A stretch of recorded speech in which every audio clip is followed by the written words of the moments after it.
За, Бороо сангаас бэлтгэн өргөдөг өв подкастын ээлжид нэгэн дугаар хүрэхэд бэлэн боллоо. Манай өнөөдрийн зочин хойморт соёл урлагийн сургуулийн эрдэм шинжилгээ агсан төвчний хөтөлбөрийн албаны дарга соёл судлалын ухааны доктор Михбатар ах маань уралцсан ирсэн байна. Бидний урилгыг хүлээн авсан танд баярлалаа. Баярлалаа. За, тэнэтэй дургая. За, хамгийн эхлээд хоёр нь аль чиглэлийн судалгаа хийдэг? Таны судалгааны үндэс нь чиглэл юу вэ? Энэс яриага хэлье. За. Тэгэхээр миний хувьд шинжилгээ ухааны академийн түүхийн хөрөлн, одоогийн түүх ухсаатын зэн хөрөлнгийн ухсаатны зэн салбарт ажиллаж байсан. За, соёл урлагийн сургууль дээрээ 2 жил, 3 жил болж байна. За, тэгэхээр миний өмнө хийж исэн судалгаа, одоо үргэлжлүүлээд хийж байгаа судалгаа бол энэ бэлчээрийн мал аж ахуй, мал арга ажиллагаа, малын тоног хэрэгсэл. За, ингээд жаахан хомойд ерөнхийлээд үзэх юм бол бэлчээрийн мал аж ахуйн соёл гэсэн ийм агуулгын хүрээнд бол ухсаатны зүүн материал цуглуулж, за ингээд мэрсэр өгүүлэл ихтгэлийн бичээд л ингээд явж байна, тийм. За, бэлчээрийн мал аж ахуй гэхээр малчид болж тарах гэж юм тийм ээ. За, малчдыг бол монголчууд мянган мэргэжлийн эзэн, малчин хүн мянган мэргэжлийн эзэн гэж ярьдаг. Энэ нэр хэр ортой үгүй вэ? Тий. Ер нь монголчууд эртнээс энэ жилийн дөрөв улиралт. Эрсдээс уур амьсгалтай, Төв Азийн тэгш өндөрлөгт дөрөмсөн 5 хошуу малыг адгуулан маллахад бол олон төрлийн мэдлэг, ухааны уламжил бол зайлшгүй шаардлагатай. За, энэ хүрээсээ бид нар бол одоо энэ хүрээнээсээ энгийн ярианы төвшөнд бол малчин хүн бол мянган мэргэжлийн эзэн гэсэн ийм зүр ойлголт байж байна, тийм ээ. За, ер нь мал маллахад олон төрлийн арга ажиллагаа, арга барил, мэдлэг шаардлагатай л гэсэн ийм үг шүү дээ. За, анхнаас нь өсвөлээд ингээд ярих юм бол монголчууд нэг 4-5 газар зүүн бүс байж байна. За, энэ болгонд бол тэмээг маллахад юм уу, ямааг маллахад, өхрийг маллахад, за, ингээд цаашаа энэ хоныг маллахад байдаг юм, адууг маллахад байдаг юм. За, ингээд жилийн дөрөв улиралтай. Энэ болгонд нь өөр өөрийн гэсэн онцлог арга ажиллагаа, хөдөлмөрийн зохион байгуулалтыг бол шаардж байдаг. За, үүнийг жилийн дөрөв улирлаа даван туулахын тулд малчин хүнээс хамгийн ихэнд нь бол байгалыг таньж мэдэх шаардлагатай. Байгалыг таньж мэдэх зүйл нь юугаар илэрч юм гэхээр зэрэг ер нь тэнгэрээр илрээд байгаа. Хамгийн журмалж ойлгох юм бол тэнгэр шинжих. Тийм. Маргааш цаг агаар ямар байх вэ гэдгийг тэнгэр харж л мэднэ шүү дээ. Тэгэхээр малчин хүн бол цаг ямаг тэнгэр харж идэг гэсэн үг байна. За, ингээд энэ журмалсан ойлголт бол тэнгэр шинжих ухаан гэдэг. За, ингээд байгаль дэлхийгээ тань мэдэх энэ нэг мэдлэг байна шүү. За, энэ тэнгэрээр шинжих юм. За, дараагийн бол ан амьтан байж байна. Ан амьтдын өвөм хөдөлгөөн байдаг юм уу, тийм ээ. За, ингээд дахиад нэг мэдлэг бол өөрийнхөө малынхаа ааш араншин байр байдлыг харна гэсэн үг байна шүү. Тухайлах юм бол за, хаашаа харж хөвтөж ийн байдаг юм уу, ааш аяг нь ямар байна, хоорондоо мөргөлдөж ийн үү, мөөрөлдөж ийн үү, тоглож ийн үү, наадж ийн үү. За, энэ бол тэнгэр хангаа ямар байхыг л тэрийг харж ийн гэсэн үг байна шүү дээ. Хүнээс илүү давсан мэдлэг бол малд байна. Гаршуулж ирсүүлсэн малд. Байгалийн зүүн совин. Малаас илүү давсан мэдлэг зүүн совин бол гаршуулж өршөөлөөгүй зэрлэг амьтанд байна. За, энэ хоёрыг чи хоёулангийн ажиглаж ижил энэ хөдөлмөрөөр эрхэлж аж ахуйгаа хөдөлж явуулж ирсэн. Ийм уламжлал байна. За, энийг цааш нь бол одоо наривчлаад юм уу, салгаад бол ярих одоо бүрэн боломжтой л байна гэсэн үг л тийм. За, тэгэхээр малчд нүүдэлчдийн бүс нутгаас хамаарат хэдэн янзын хэв шинж үүссэн байна. Тэгэхээр энэ ямар ялгаатай байхын хоорондоо. Тий. Нүүдлийн хэв шинж бол одоо яг хуучин бол нүүдэлч бол энэ хошууны нүүдэл байсан байна, тийм ээ. За, ингээд хошууны нүүдлийн цаад онцлог гэхээр зэрэг малд тарга ахуулахад тохиромжтой гэсэн үг. За, малчин хүний ер нь үндсэн хөдөлмөрийн зорилго бол малд тарга ахуулах байхгүй юу? Жилийн 165 хоног байгаа, тийм ээ. 165 хоногийн за нэг 180 хоногт нь малд тарга ахуулахад зориулагдаж байна гэсэн үг. Хаврын улиралд, зуны улиралд тарга ахуулчлаа, тийм үү? Тэгвэл автсан тарга намрын улиралд, өвлийн улиралд, за бас хаврын улиралд бас орно. Хадгалахад зориулагддаг. Ерөөс үндсэн хөдөлмөрийн зорилго нь тэр гэсэн. За, энэ үүднээсээ түрүүний ярьсан нэг говь, ханга, тал хэр хосолсон бэлчээрийн хуваарилтай байсан биз хошооны өвч бол. За, өнөөдөр бид нар малын таргыг бол ерөнхийд нэг хоёр зүйлээр ойлгоод байна. Махан дарга юм уу өхөн дарга гिचээд нь шүү дээ. Гэтэл Дулан багш 1970-80-аад он тэмдэглэж авсан байгаа тэр Баян хонгорын тэр бигц гэж хүнээс тийм ээ. За нэг 5-6 төрлийн тарга байна гэж. За ингээд дахиад хүмүүсээс ингээл ажиглаад ямар ч нэг 10 төрлийн тарга бол байна. Угсаа зэнзэн судалгааны ингээл бус газруудын юунтай харьцуулаад ингээд байж байгаа. Элэг цайх, хар гэдсэн тарга, чацрах айлах, чамрах айлах. За ингээд тэрнээс өмнө болчрахаа цайх ч гэдэг. Болчрах айлах гэж байдаг. За ингээд явсараад хамгийн сүүлд нь бол одоо тэр махан дарга, өөхөн дарга, алимын дарга юмнуудаа аваад буцаад юуруугаа харваад чөмөглөөд. За ингээд энэ таргын процесс чинь бол өөрөө зудыг тэсвэртэй байлгадаг. Ер нь энэ тарга тогтох, торох, хурлах, за ингээд чөмг рүүгээ шилжих энэ төр харуулах энэ төр бол зудыг тисэж гарч байгаа юм байгаа даахгүй юу. Гэтэл өнөөдрийн бидний энэ зохион байгуулалтын хувьд дээр бол аймаг сумын энэ зохион байгуулалтын дээр бол төдийлөн нүүдлийг хязгаарлалсан байгаа даа шүү дээ. Хангаан бүсэл хангаан бүстэй, говийн бүсэл говийн бүстэй, тал хэрвэл тал хэрдээ байгаа даа нь шүү дээ. Тэр бэлчээрийн ургамлын нөмөр болгоноор ингэж явж иж малын таргаа гүйцээх. Мал хүн адилхан байхгүй да. Одоо та бид нар ч гэсэн ингэж байж та нэг төрлийн хоол идээд байхад бас нэг сэтгэл санаа тийм сайхан биш үсттэй тийм ээ.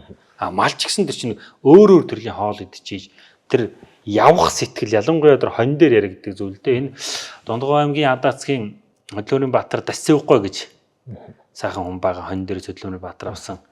Нас өндөр гарсан, одоо 90 гарсан, одоо байгаа болов уу гэж би санаад байна. 15 онд явхад байсан сайхан байсан. Дасцэвгүй тэр юун дээр ярьж байгаа хоньны дээр бол мал гэдэг бол мал дотроос хонь гэдэг бол тэр сэтгэл зүйн байр байдал гэдэг юм хангана гэж ярьдаг. Таван шуум ултраас хамгийн том хотоодтой. Өөрийнхөө биеинд хамгийн том хотоодтой хонь байхгүй да. Нэгдүгээр. Хоёрдугаар хамгийн их явах сэтгэлтэй хомхой их нь юу юм? Явъю сэтгэлтэй. Хотоодоо цадахаас гадна явж цаддаг. Явж ийж тогтвор хардаг. Ийм амт юм биш үү? За ингэж нэг малын таргыг хоньны таргыг ахуулдаг тухай бол Дасцэвгүй Баатар ярьжсэн. Тэгээ ер нь бол энэ малын тарга ахуулна гэдэг чинь бол одоо харах ухаанаар ярих юм бол одоо баг бодог төрөгчих юм шиг зүйл юм биш үү? Ингээд гинтхэн багцлаад юм уу гинтхэн асгаа хайчих ингээд багаар. За тэгээд тэр чинь ургамлыг харах нь байна, бэлчээрийг харах нь байна, өөрийнх нь ааш аягийг харах нь байна. Монгол хүний үндсэн ойлголтуудын нэг бол ерөөсөө малын аяыг харах байгаа. Хүний аяыг биш. Малын аяыг харах. Одоо энэ малын аяа харах гэдэг дээр энэ Говьолтой аймгийн Бугд сумын Батмөнх гэж хүн байж. Тэгээд Батмөнхгүй бол за одоо Хөдлөмрийн Баатарын ямар ч байсан нэг тийм гавьяа шагналын болзол хангаж тэ. Авраг малчны гэж ярд. За ямар ч байсан улсын авраг малчны жил ямар ч малчны болзол хангасан шагналын. За намрын цаг байж, малын хайлган цаг байж. Гэтэл тэр чинь бол нутгийн сонорт нүгээд явцсан байж л тэ. Нөгөө нэгдлийн даргууд нь урж ирээд явсан байхгүй. За ингээд орой үжиж яхан төөрж бодолж ягаад ирээд нөгөө намрын цагт хонь дундуур нь нэлээд тулж очиод майхных нүдэнд очсон юм гоос хонь өргөн үстэй. Тэгтэл нөгөө Батмөнгоч арайч шилбэрдэг юм байлгүй. Ямар ч байсан нэлээд ширүүхэн л уулзч. За ингээд уулзаад тэр чинь тэр үед Бугдын тэр Ядамхөө гэж мундаг дарга байсан байдаг. Ядамхөө даргатай очсон болтой байдаг нутгийнхны ярьж байгаа. За тэгэд бол оршихын Ядамхөө гэж. Тэгэд нөгөө хотоос ирсэн намын даргач бол ярьж хөөрж жагаад нөгөө Батмөнх даргад Батмөнх аврагад нөгөө шагналаа өгсөнгөө гараа авчих. Батмөнх авраг бол яагаад уурсан гэхээр зэрэг чи хонь өргөөс уучраас хайлган цагаар хинч дарагч ирж исэн доргож ирж исэн намрын хонь дондор машинтай гарч. Тэгэд нөгөө намын дарга бол за энэ ч яг хажил хөдөлмөр нь бол болсон хүн байна. Аашаыг нь болоогүй байна гэдэг. Гэтэл тэнд миний хэлэх гээд байгаа санаа болохоор зэрэг тэр шагналаа өгөөгүй гэж нутгийнхаа ярьдаг. Малчин хүн гэдэг бол удмын малчин хүн гэдэг бол малыг тэр хашир хүн бол гадралж ил байгаа шүү дээ үндсэндээ бол. Гэхдээ удмын малчин хүн гэдэг бол малыг үргэж чочоох айлгаж ичээхээс тэгж сэргийлдэг тийм боломжтой л байсан. Үндсэн арга ажиллагааны чиглэл бол малын хай таавыг харах. Малаал харна, малаал бодно. Мал яа гэж явъя гэж ивэл явна, мал хэвтий гэж ивэл хэвтүүлнэ. Энэ үүднээсээ бодоод үзэнгүүт малтайгаа харьцах энэ харилцааны одоо сэтгэл санаа сэтгхүү ийм юм бол бүтэж бүрэлдсэн байна. За үүнээсээ бол энийг бол Монгол соёлын одоо үнд зүйл онцлог соёлын онцлог гэж үзэх ёстой. За өнөөдөр бол өндөрлөгтний энэ олон нийгмийн олон улсуудын хувьд илүү соёл гэж байхгүй. дутуу соёл гэж байхгүй. Соёлын өрөмц байдал гэж үзнэ. За Монгол соёлын хувьд бол мал аж ахуй эрхэлж байгаасаа үүдсэн өрөмц соёлын илэрхийлэл, олон төрөл зүйлийн илэрхийлэл байгаа гэж үзнэ. За малчтын гол одоо тэр хөдөлгөөн зориулж байгаа зүйл бол малаа таргалуулах гэж тайлаа. За энэ дээр мал бүрээрээ бас өөр байх гэдэг тийм ээ. За хонь бол тэгэл илгэн өглөөд л ингээл эхлэх байна. Тэгэл урт хөлийн мал тэр ямар хуу арга ажиллагаа гэхдээ аль үйлрэлт нь ямар газар хариулж чадгуулах уу гэдэг тусдаа ингээ ялгаатай байдаг. Та олон малчттай уулзч явсан бах юм сонирхолтой юм хэлжсэн одоо тэр цагт хоньыг бол ийм ногоотой ийм газраар яа. Зуны ийм үдээ халуун ийм газраар нэг гэдэг ч юм уу. Ингээд зөвлөдөөс олон юм сонссон байх та тийм. Тий, ер нь бол яг уу би сонирхолтой үүднээс ярил л да. Таван хушуу мал бэлчээр нийлнэ гэж байна. Бэлчээр нийлэхгүй гэж байна. Таван хушуу малтай чинь бэлчээр нийлдэггүй нэг Монгол улсад байгаа нэг мал бол цаа байж. Тэр цааны өвсд иддэг ургамал бол тэр шулан гэж, цагаан шулан гэж ярьдаг. За их төлөв бол одоо тэр чинь ууланд байгаа тэр модны хөвдөн дээр байгаа тэр хаг байна шүү дээ тийм ээ. Тэрэнд нэлээд дуртай иддэг гэж үздэг. За ялангуяа одоо цастай үед бол тэр чир ороогүй одоо амтны мөргүү тийм хөвсгөр цасан дээр бол цаавал уламд харгалаад байдаг гэж цаачингууд бол ярьдаг. За яг хуу сонирхолтой үүднээс би нэг атууны тухай яриа гэж бодож байна. Би одоо ойрд ингээд нэг жаахан материал мэдээ цуглуулад байгаа энэ атууны отрууд байсан атуу зогсдог газрууд. Атуу бол их тийм сонорч ер нь амтан болгонд л тийм байгаа. Гэхдээ тэр чинь нөгөө нэг хариу хүнээс арай хол бэлчиж байгаа учраас адууны тэрийг бол хараад байна гэсэн үг л дээ. Хоньг ч гэсэн ингээл хэрвээ хээр байлгаад байвал бас л тэр байгалийн нөмөр нөөлөгтэй юм уу тэр тогтцтой тэр газар очиод л хэвдэх баг. Адууны тэр зогсоол адуу зогсож байгаа газар юм уу сарлгийн бухт очиж байгаа газар ч байдаг юм уу. Тийм газруудын бүртгэл хиймээр санагдаад байдгийн. За ялангуяа энэ Завхан аймгийн Отгон сум хуучин Цааны аймгийн Далайчангар өнгөний хошуу одоо Тархтаа нурны араа үрийн одоо хэдэн сум 10-аад сум гэсэн үг шүү дээ. Аранга Завхан. Аранга задлын захны надлын тийм ээ. Тийм өвсглийн уртлын өвсглийн 3 энэ ингээ одоо 8 9 10-аад сум байж тийм ээ. Солонготын даваа 10 тэр хавар. Тэр хавийн би тэр нэг адууны зогсоолын юм яг зүгээр нэг хийж харж үзчихсэн. Тэгээд захир их бол шинэ дээр ингээд тэр хаваар нь жаах явж байгаа. Тэгээд ингээд яг адуу бол өөрөө хэвлэггүй амтан байхгүй. Үхэр шиг хэвхгүй гэсэн. Тэгэхээр үхэр шиг хэвхгүй учраас хэвтэж амрахгүй босоогоор унтчаад байх тийм бас болцоод унтаж амарч чаддаг амтан байх юм шүү дээ. За ингээд үзэх юм бол тэр адууны тэр бэлчээр гэж юм байнгут чинь ялангуяа тэр отрын адууны бэлчээр гэдэг чинь бол бусад малын тэр бэлчихгүй байгаа тийм газар бол отрын адуу өвлждөг. Тийм байгаа. За адуу өөрөө зогсож байгаа тийм газар бол хамгийн эрт нар тусдаг. Нөмөр нөөлөгтэй. Тэр алсын тийм цохоо салхи байхгүй. Адуу ер нь салхиар турдаг амт тийм шүү дээ. Хаврын жинд бол адуу ер нь гайгүй. Хаврын хавсарганд ер нь их турдаг. Уруудаж их турдаг. Тэгээ салхинд их турдаг. Ер нь их шуурхтай жилүүл адууны сүүл ингээд бүр туучуран болчоод ингээд салхи уруудаж ингээд зогссоор байгаад ингээд гэтээ яг удаа малчтын яриа энэ төр бол одоо нэг адуу зогсоход суур адуу юм гурвалжлаад ингээд зогссон энэ төр нэгэндээ нөмрлөөд энэ төр зогссон. Тийм зүйл бол энэ төр ярьж идэг. За тэгээд тэр бэлчээр дээр бол одоо яг өвлийн дүндээ бол тэр нөмөртэй газар адуу бол онд орчихно шүү дээ тийм ээ. За одоо яг хуу одоо таны ярьсан тэр одоо бусад мал дээр шилэх юм бол сарлаг үхэр байл да. Сарлаг үхэр Монгол үхэр хоёр байна тийм ээ. Одоо нөгөө харьцуулж ойлгуулахын тулд одоо ингээд онцлогийн нэр шаардлагатай. Сарлаг бол мэрж иддэг. Аг ботиулэн гэдэг чинь царманд явдаг.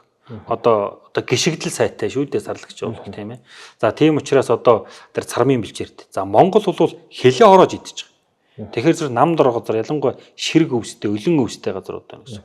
За яг энэ үүднээсээ бол одоо хаврын цагт гэдэгт бол сарлаг төрүүлж ногоон цад. За одоо яг нэг тийм хангаа газрын юм уу тийм хур борхтой цасны хайлартай энэ төр газар бол сарлаг бол дорог эзлээд хөл өргөд ирдэг. За Монгол бол хилээ ороож байгаа юм учраас ногооч нь бол цөмөрөө өлмий цоолчиход ургаад байна гэж байхгүй шүү дээ. Овд цовж армаг тармаг ургана. За яг тэр хөөсөн ногоотой бол ялангуяа тижээлэгж байгаа Монголын хөрөл хавар бол жахан сундаг, улам сулддаг ядар. Ер нь их мал бол тэгж цовдөг шүү дээ ногооноор тийм ээ хүрэн задаг байх та. Монгол бол онцгой тэг цовж тамирддаг. Тэгж ороож идэж байгаа юмтай учраас идэж байгаа тэр ороо зарцуулалт аманд нь орж байгаа тэр хоёрын хооронд зай гараад байна гэсэн үг шүү дээ хөдөлмөр зарцуулалтын тэр хоёрын хооронд. За ингээд л одоо ялангуяа одоо жишээлбэл хамгийн ихэнд бол одоо хонь гэдэгт яргуулагч байдаг юм уу. анхны ногоор нь яргуулад илгийг хөөлгцэн байх юм бол дараагийн ногоонд дараагийн дээр таргуудаа авахтаа бол сайн байж ах шээ тий. За гинтхэн одоо тэр Айг Батүл юм уу эр ногоо Монгол ногоо могоонд яваагүй байж байгаа гинтхэн тэр говийн таан хүмүүл рүү орчих юм бол тэр чинь тэр бусад таргаа аваагүй өөхөн таргаа аваагүй байж байгаа гинтхэн махан таргаа аваагүй байж байгаа өөхөн таргаа авцсан бол тэр чинь одоо нэг 2 3 одоо нэг хөөстэй юм шиг л ингээл шуургадал явчихна гэсэн үг байна. Тэсвэргүй гэсэн үг байна шүү дээ. 2 өдрийн шуурганд л ингээл явчихна гэсэн. Яг чамбай авцсан малын тарга бол зодон тэсвэртэй гэсэн. Өнөөдөр бид нар энэ нийгэм соёлын олон хүчин зүйлийн нөлөөллийн улмаас мал арга ажиллагаанд олон төрлийн өөрчлөлтийн шинжтэй нөлөөллүүд орж байгаагийн нэг нь бол энэ мал тарга ахуулах, малчин хүн яг малаа дагаж явах, шинжих энэ эрдэм мэдлэг бол зарим зүйл дээр жаахан өөр хэлбэр шилжиж гэнэ үү гэсэн зүйл харагдаад байна. Өөр хэлбэр шилжиж гэнэ үү гээгдчихэд байна уу? За гээгдээд өөрчлөгдөж гин гэж үл хэлж үл арай болохгүй байх. Ер нь бол малчууд байж гин. Малаа ямар нэгэн байдлаар малж гин, өөрчлөгдөж гин л гэж хэлэхээс өөр. Ямар хүчин зүйл нөлөөлөд? Олон хүчин зүйл байна. Нийгэм соёлын хүчин зүйл гэж ерөнхийд нийлнэ. Нийгэм соёлын хүчин зүйл гэдэг дээр юу ярьж байгаа гэхээр яг бид нэр хүн бүхэн одоо ярьж байгаа юмнуудаар харагдах байдлаас тийм ээ. За малчууд бол одоо малаа хариулахдаа мороор хариулахгүй нь мөцөлгөөр хариулж ин гэдэг юм. Ингээд нэг цаатлын нөгөө нэг тэр социологийн тэр зүйл хүн амын тэр бүл бүгийг ингээд аваад үзэхэд бол одоо ингээд яалтчгүй 30 км газар явах хөдөлмөрийг хөнгөвчлээд нь шүү дээ. Хүүхд багцууд сургуульд орсон байна. Яг малчтын өнөөдөр насны байдал ямар байгаа вэ гэдэнгүүт чинь тэнцээ бол одоо нэг настай улсууд байж их юм уу эсвэл бол яг малд явах хүүхд нь сургууль соёлдоо явцсан нэг залуу гэр бүл энэ төр байж хат бол яг таварын малд явж байгаа, уртлийн малд явж байгаа ганц эрэхтэй бол тэгээд хурдан унаагаар явах хийгээл ирэхгүй бол өөр аргагүй болчвол байна л да. Тэр чинь мороор ингэж явчих юм бол дахиад л цаг хугацаа гэдэг юм чинь байж юм тийм. Араа жил хэцүү. Тийм. Тэгээд нэг дадал гэж нэг юм байна. Ер нь бид нар нэг юм дадалд сурчлаа. Машин хэрэглээд, мочил хэрэглээд сурчлаа. За эрэл хайгуул дээр тэгээд ингэ явж байна. Нүүдэл дээр одоо сөрдийн хөсөг тэмээ үхрээ одоо машинаар ингэ солилцсон байгаа. Хуучин нүүдлэх тэр арга ухаан. Яг хуучин шигээ төрүүлж яваад бөөрэ аяригдаг, газраа үздэг тэр юмэр нь одоо байна уу? Тэг яг үед яаж нүгөөд вэ? Миний мэдж байгаагаар бол яг ердийн хөсөг тээврээр нүүдэл суудлаа хийж байгаа газар бараг байхгүй хэд болно. Гэхдээ хэсэг газруудыг бид дурдах хэрэгтэй. Ховд аймгийн банхан зэрэг байдаг юм яг өндөр уулын бүсэд байгаа хэсэг айл бол тэмээн дэргээр нүүж байна. За яг адилхан ийм нүүдлийн хэлбэртэй Өвсгөл аймгийн артлын дээр шишгтийн нутаг. За бид нар угсаатны хөлөөр нь дартууд гэж нэрлэдэг. Шишгтийн нутагт бол одоо хэсэг усууд бас нуруу очиж сарлаг хайнагнд нуруу очиж нүүж байна. За Завхан аймгийн Ихүү сумын Цэцүүх баг би одоо баг гэж ярьж байгаа ш. Багийн хийсэн улсууд бол Өвлийн отрыг өхөр дэргээр хийж байгаа. Ер нь ердийн өсгөр хийж байгаа баг тэрэл байх гэж би бодоод байна. Саяны миний хэлсэнгууд хэдэн айлууд л нууж байгаа гэсэн. Тэд нар бол одоо яг хуу тэр Цэцүүхээс тэр Солонготоо даваад цахир уужиг өгсөд нь Баянгарын 3 булаг байдаг юм. Ер нь бол жил болгондоо ингэж нүүж байгаа. За эхнээсээ тэр 20 30 жил нүүж байгаа улсууд нь бас ер нь суурин бараадал ингээл Төв аймгийн Борнуур энэ төр ингээд орж иж байгаа тийм зүйлүүд харагдаж байна. За яг хуу зүүн тал руугаа тэмээн тэргийг жилийн дөрөв улирлын нүүдлэхээс илүүтэйгээр усан тэв, ус зөөх мөх гэдэг юм ойр зуур тийм юмд хийж байгаа ганц нэг айл баг. Энтэй аймгийн Баяо сумд ганц 2 айл байгаа. Дорнод аймгийн Цагаан уул сумд ганц 2 айл байгаа.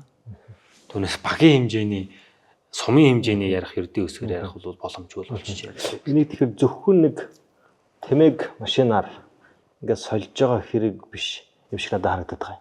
Энийний цаана болохоор одоо тэмээ хомнохоос эхлээд хомныхоо аргамж дээсийг бэлтгэхээс эхлээд уяа татлага юунаас эхлээд ингээд соёлын цогц энэ зүйл цаана ингэж байгаа юм шиг. Тий. Одоо ингээл таны ярьж байгаа ингээл аргамжаа татлага ингээл хүн малтай ер нь ямар ч малтай хүн улаан гараар харьцахгүй. Харьцах юм бол чи мал элэг барвал. Чи хотны захад хурга шиг гүргийлээ зогсож яхад гараагаа цонуулаад байгаа чамаг гэрэн тоохгүй нэг ядахтаа нэг алд дэлэн бэртээ шилүүр барьж ижил хурга шиг адаар ин шүү дээ тийм ээ. 5-30 малд нэг активчнаас өсвөлээд янгээ хүрэхэд нэг 300-400-аад толгой үг гаргахаар тоног хэрэгсэл байгаа. Одоо бол бид нар эн чинь тусдаа уламжилт хийдэг арга ажиллагаатай. Одоо ерөнхийд нь бол одоо бид нар яг сур байдаг юм уу, дээс байдаг юм уу, түүнээс үүдсэн уяа зангилаа энэ төргээд малын идэл хэрэглийн ийм соёлын тухай тогтолцооны тухай бол ярьж болно. Нэгэнтээ бид нар одоо товч мэдээлэл өгж байгаа учраас энэ зүйлүүдээ бид нар бол жаахан гээгдэхэд хүрсэн тохиолдол бий. Гэхдээ дахиад сэргэж байгаа юм байна. За сонирхуулах үүднээс би яагаад тэгвэл эн чинь одоо эдийн засгийн үүднээс хэмнээд цаг хугацаагаа хэмнээд хийж болох юм бэ гэдэг зөвхөн би сур эрмэн хоёр дээр л ганцхан жишээ. За чи адуу юм уу ямар ч нэг малыг бугуйлтаад эрмэнийн бугуйлаад ингээд энэ төр чинь дахвин шүү дээ тийм ээ. Чиний гар дотор жоохон гүүгэл явахад бараг хонь гүйсэн ч чиний гарыг халаачна нэр байна. За нөгөө сурч нь бол гар дотор гүйжил байхад чи атгachил байхад гар халаахгүй. За нэг адуу гэдрэг суулаа гэж бодъё. Гэхдээ нөгөө эрмэн чи нэг жил өндсөн эрмэн бол жаахан ухаарал хөгцөрөл ирэхэд бол хичнээн ном хумар хальт үргээ суусан ч л тас усрал яваад. За ааштай адуу баг адуу байлаа гэдэг нэг муузан сурчод багада муузан сурсан адуу тэрийг бол ер нь мартахгүй. Гэтэл сур бол айхтар бороочийг нь яачихгүй байгаад бол 10 жил зөв илдсэн сайн илдсэн сур бол сайн өрөнд өгсөн юм амьдын нотноор нэлдсэн сур бол 10 жил хэрэгжилж байна. За увсан хойшоо тэр баядын сумм руу тэрлүү байгаа тэр хөрстэй навцсан тэр хар сур энэ тэр бол тэрнээс ч илүү байх байх гэж бодож байна. Би бол хангай авийн жишээ гэлж. Ингээд явангууд нөгөө нэг ямар учраас тэр уламжлал байдал нь хэрэгтэй юм бэ гэдэг үүдний зөвхөн нэг юм өн дээрээс. За ингээд цаашаага бол чинь нөгөө малдаа зохистой, зохимжгүй, тохиромжтой малын одоо сагаг магаг авдаг, хайрдаг юмнаас өксүүлээд ингээд дараагийн тэр сөрөг нөлөө юмнуудаа бол яриад байгаа. Нөхцөл шаардлага гарч ирнэ гэсэн үг л дээ. За энэ сая та битэр ярьлаа ингээд малчтад хүм хүч муутай юм үед тийм ээ аль байгаа ганц зэрэг хүн циклорын шурт хийгээд ирчих нь ингээд илүү дөхмөө гэж. Тэгэхээр энэ үүний цаанаа малчтын залхам чалаа бэлтгэх гэдэг бас нэг юм асуудал байгаа. Ингээл нийт одоо сошиал юм уу энэ юмыг харж байхад ингээл зөвхөн ирчүүдээ аваад үлдчихдэг. Тэгээд эмэгтэйчүүдэд зөвхөн сургуульд явуулдаг юм шиг тийм ээ. Аль эсвэл таг залгам чалаагүй болоод ингээд эзгүрчээд байгаа юм шиг нэг юм ойлголтууд их явж байгаа. Энэ тал дээр таг газар нь яваад ирсэн хүмүүс энэ нэр нь хэр зэрэг бодиттой асуудал болчиход байна. За яг энэ бол үнний ортой. Гэхдээ яг социологийн судалгаа энэ төр хараад үзэх юм бол энэ дээр илүү бодиттой бол ярих боломжтой. Одоо залуу өрхүүдийн тоо байдаг юм ингээд энэ төр харуул тийм мэдээлэл яг одоо алга байна. Гэхдээ угсаатын зүйн судалгааны хүрээнд харж байхад ажиглаж байхад бол залуучуудыг хөдөө байлгаж байгаа хэд хэдэн хүчин зүйлүүд байгаа. Тэрний үндэс нь бол адуул юм байна. Одоо хөдөө байгаа залуучууд юунд хорогдож байж юм хэрэг морь уйхад адуунд хорхоосож одоо зөндөө бол хөдөө байж. За гэтэл нөгөө хорхоосоод байгаа морь гэдэг юм чинь наадамд оролдуулах гээд уйх гээд байгаа шүү дээ. Гэтэл нөгөө наадмынх нь мөн чанар гэж юм бол бас өөрчлөгдсөн л дөө.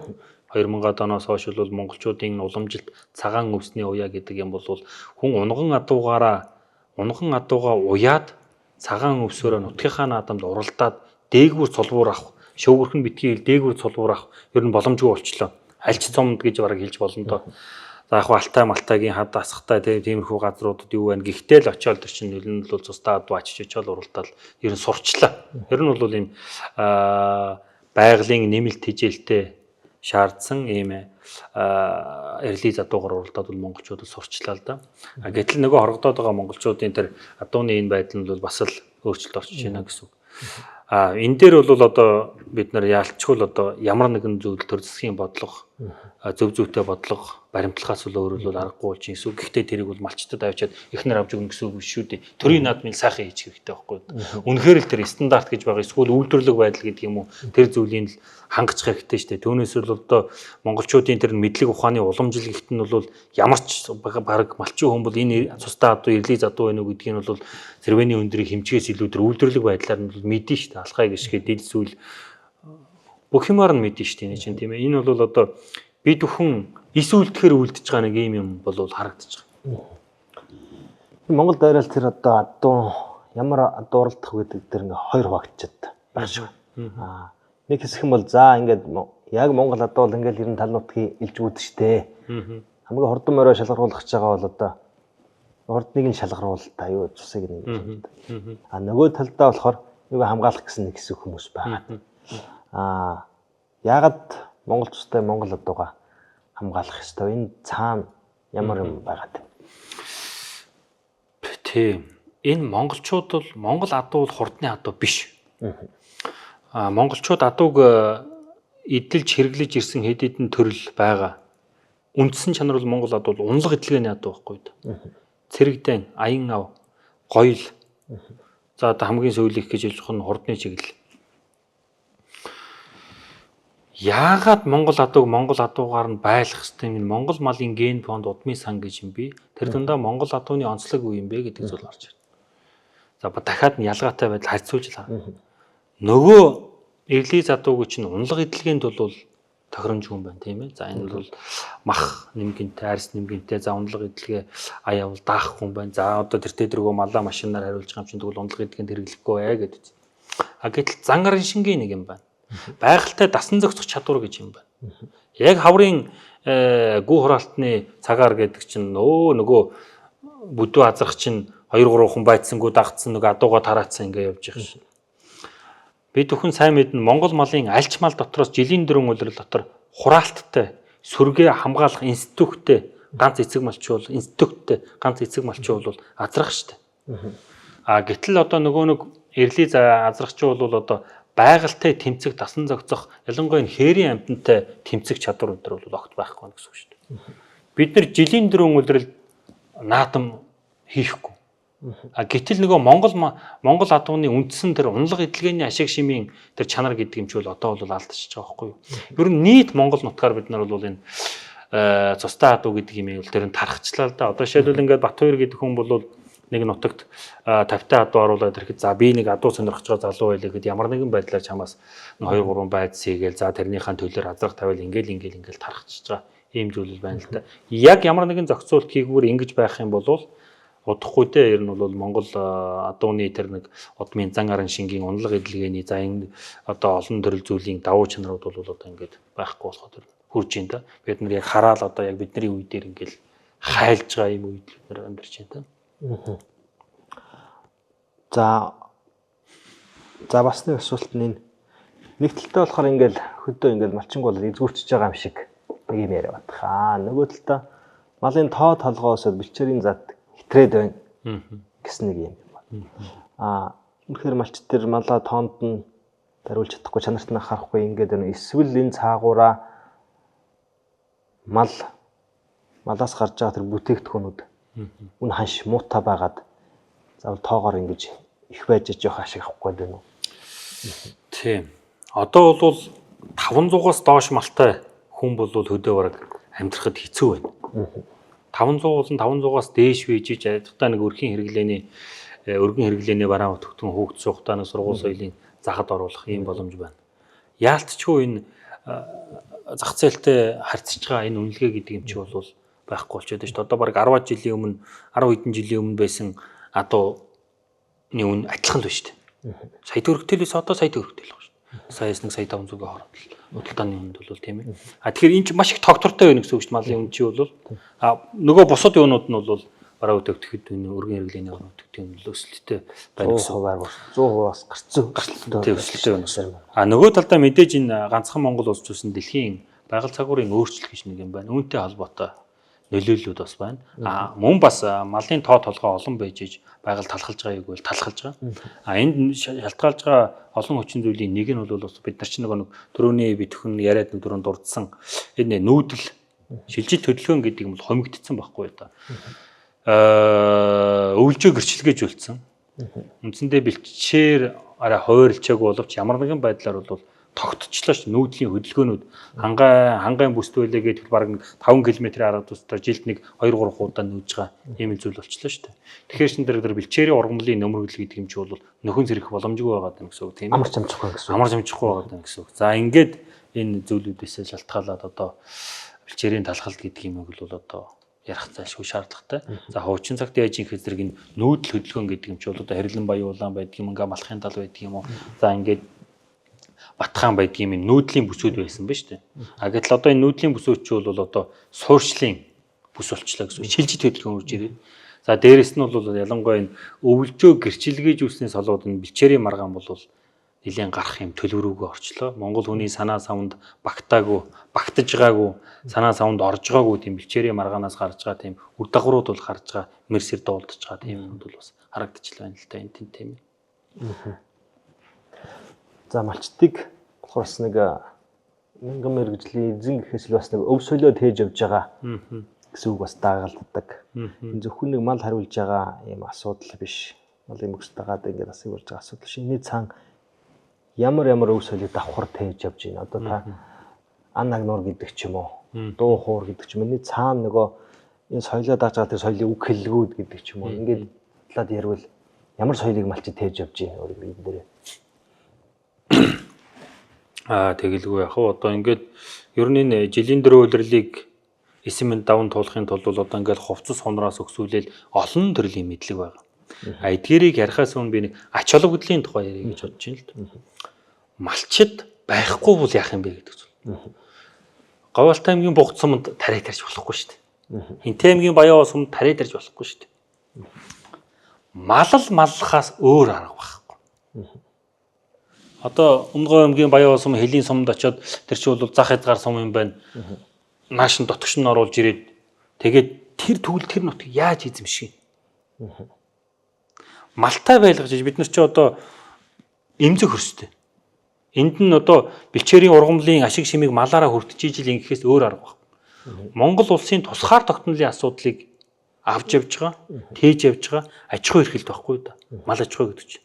Түүнээс энийг зөвхөн ганц эдийн засгийн үр дагавартай мөргөлдүүлээд ашигтай юм байна, ашиггүй юм байна. За энэ Дархан Сэлэнгийн оройнд бол хэдэн фермер байхад бол монголчуудыг хүнсээр хангачих юм байна. Мал бол хүнс юм байна, мал бол мах юм байна гэж харах юм бол бид нар тэрийг дагсан тусгаар тогтнолын асуудал алдна л гэсэн үг. Тэгэхээр үндсэн язгуур ач холбогдол бол монголчуудыг тусгаар тогтнолын асуудал хамгийн нэгдүгээр. Үүнийг дагсан соёлын асуудлууд байна. За мэдээж одоо бидний аж ахуй соёл одоо бүхэл зүйлч бол одоо дуу, хуур одоо ингээд дуу гэж ярил л да. Дууны гол одоо мэд код яг жигэнж үзэх юм бол одоо хэдэн хувь нь одоо мэд бараг 80%, 90% латуулах шүү дээ. Ингээд бүх зүйлд нь бол нөхцөлтөн бүрэлдсэн бол аж ахуйн соёл. Тэгээд тэр адуу байна гэдэг чинь тэр чинь бол үг хэллэг, утга агуулгууд нь яагаад сарын цогойтой, өдрийн цогойтой өндөр бор гэдэг. Сарын цогойтой. Зүс байгаа үстэй. Ингээд цаашаага нөгөө мал аж ахуйн соёлын юмуд ч бол цаашаага яваад орчихно л гэсэн үг л дээ. Бүх юм дээр л ингэж орно гэсэн. Өмнө ярилцлагатаа хэлжсэн мөр харах тухай гэдэг. Энийг энэ дээр та дэлгэрүүлээд ирвэл бас их сонирхолтой байх баг. Мөр харах, мөр шинжих. Тий. Монгол хүний бусад улсаас ялгарж байгаа олон шинжийн нэг нь бол шинж хэрдэм. Шинж хэрдмийн мал гаргаж ажиллагаандаар илэрж байгаа нэг зүйл нь бол малын мөр харах уламжлал. Эцэг малын шинж ингээд их малын шинж ингээд цаашгаа явж байгаа шүү дээ тийм. Малын мөр харах шинж. Зөвхөн хилний тэмдэглэгэн дээр байгаа аваад үцэг за яг би одоо нэг 50 төрлийн үг цуглуулсан байна. Говийн бүс нутгаас голдуу. Шин мөр, хуучин мөр, борцорой мөр, сариг мөр, улбаа мөр, явх мөр гэл ингээд цаашгаа явж гэнэ шүү дээ. Энэ мөрнүүд байгаа үгүүд байгын гэж чинь арга ажиллагаа байна гэсэн.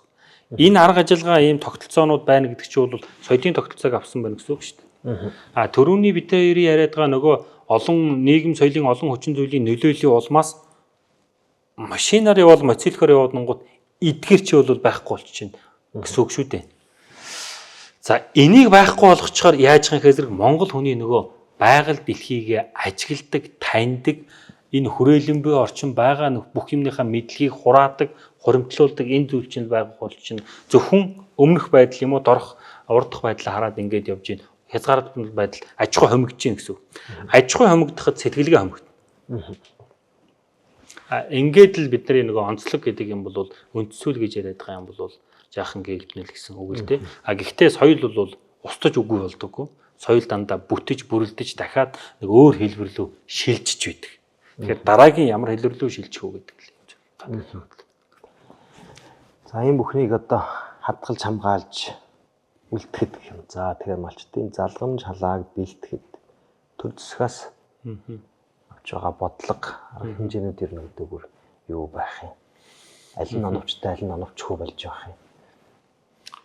За яг одоо би ингээд нөгөө Угсаатны зүйн судалгааны хүрээнд байхад би ажиглаж байгаа гэсэн үг. Яг ажиглаж байхад бол малччиг хэлсэн төр засгийн бодлого гэдэг бол би сайн мэддэггүй. одоо малчтад зориулж байгаа энэ бодлого бол одоо малыг эрлизжүүлэх ашиг шимийг нь бүрэн бүтэн их авах тухай л ийм бодлого хөтөлбөрүүд байгаа.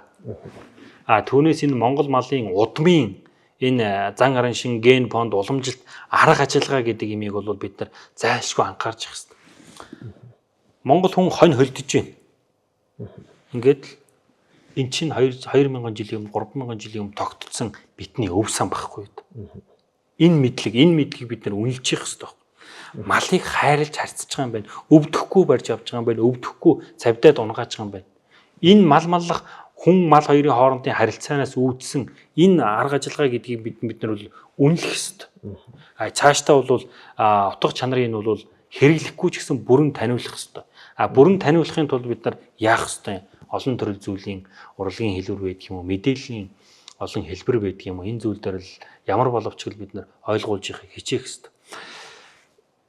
Одоо бол дэлхий дээр нэг дэлхийн хөгжиж байгаа дэлхийн соёлыг юм уу сайн туршлагыг аваад хөгжүүлнэхээс илүүтэйгээр тухайн байгаа газрын өвөрмөц соёлын онцлогийг, өвөрмөц туршлагыг өөрийнх нь улсад нэвтрүүлэх ийм л зүйл ярьж анхаарч ийнү гэж би бол ойлгож байна. За нэгтлээ бол бид нар одоо ингээд хүн малаа адгуулж хариулаад өсгөөд эргээд ингээ харахаар мал нь эргээд нөгөө хүнээ хүмүүжүүлээд байгаа юм шиг юм болж байгаа. Тэгэхээр ер нь малчин хүмүүс гэдэг ингээ тодорхойлыг бол ер нь ямар хөө хүмүүс байна. Малсан хүмүүсийн хүмүүжил боловсрал гэдэг зүйл та тодорхойлоо ярил.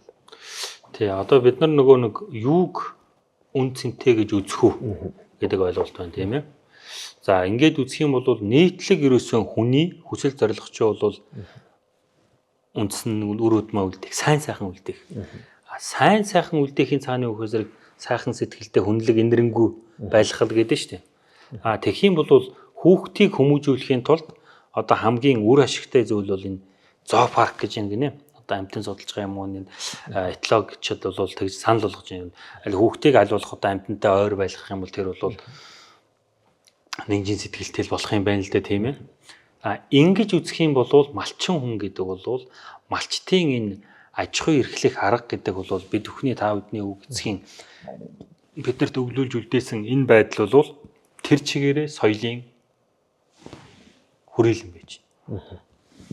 Тэгж чигээрээ хүний хүн болгож байгаа. Хүнийг амьд байгальтай харилцуулж байгаа ийм зүйл байж. Энийг би одоо зөвхөн нэг зүйл дээр жишээлээд ингэж хэлье л да.